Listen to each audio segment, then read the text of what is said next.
नमस्कार, India TV देख रहे हैं आप और मैं हूं आपके साथ प्रिया शर्मा। उत्तर प्रदेश के उप मुख्यमंत्री ब्रजेश पाठक ने बड़ा दावा किया है। उन्होंने कहा कि 5 सालों तक हमारी सरकार ने कंधे से कंधा मिलाकर लोगों के लिए काम किया।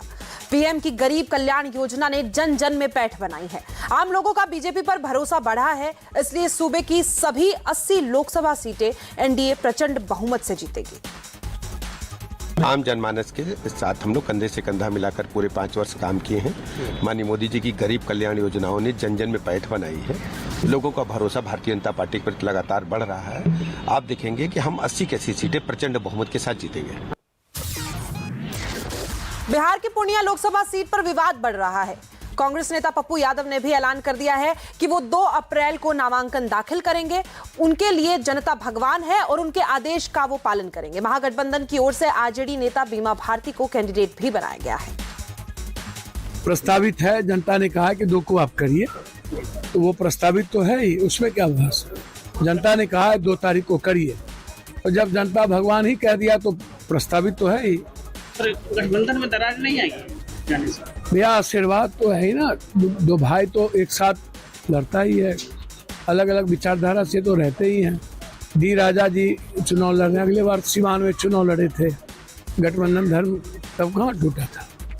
तो इसीलिए हम भी एक बड़े बेटे के नाते लालू यादव जी से हमेशा आशीर्वाद की अपेक्षा रखते। हम उनके साथ हैं, आगे भी रहेंगे। तो वहीं पूर्णिया सीट पर महागठबंधन में विवाद पर जेडीयू नेता केसी त्यागी ने बयान दिया है। उन्होंने कांग्रेस पार्टी के हालात पर अफसोस जताया, साथ ही कहा कि कितना दुर्भाग्यपूर्ण है कि आरजेडी ने तय किया है कि कांग्रेस पार्टी कहां से चुनाव लड़ेगी और उम्मीदवार कौन होगा।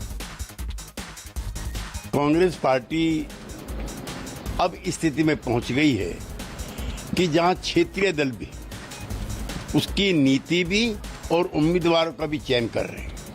कितना दुर्भाग्यपूर्ण है कि आरजेडी ने कांग्रेस पार्टी कहां से लड़ेगी और कौन लड़ेगा, इसका भी उन्होंने खुद ही चयन किया है।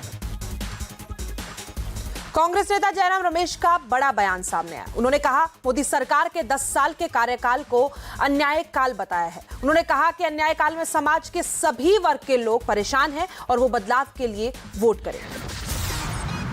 तो मुझे पूरा विश्वास है कि जो 10 साल अन्याय काल का अनुभव रहा है, देश, हमारे किसान, हमारे नौजवान, हमारे महिलाएं, हमारे किसान, सभी वर्ग त्रस्त हैं, परेशान हैं और बदलाव के लिए, परिवर्तन के लिए वो वोट करेंगे। हिमाचल कांग्रेस के नेता विक्रमादित्य सिंह ने कंगना रनौत को लेकर बयान दिया है। उन्होंने कहा कि भारतीय जनता पार्टी ने मंडी से कंगना को उम्मीदवार बनाया और वो कैंपेन में खुद को मंडी की बेटी बता रही हैं। तो हम उनसे ये पूछना जरूर चाहेंगे कि आपदा के वक्त हिमाचल की बेटी कहां थी। और ये सवाल जो वहां से मंडी की प्रत्याशी हैं मिस कंगना रनौत जी, जो एक प्रसिद्ध अभिनेत्री है, उनसे भी ये पूछा जाएगा, क्योंकि वो लगातार इस बात को कह रही हैं कि वो मंडी की बेटी हैं। एक अभिनेता के रूप में हम उनका बहुत मान सम्मान करते हैं। मैंने तो पहले भी कहा, हम उनको अपनी बहन का दर्जा देते हैं और अगर कोई भी उनके ऊपर कोई अभद्र टिप्पणी करता है तो हम उनका विरोध करेंगे।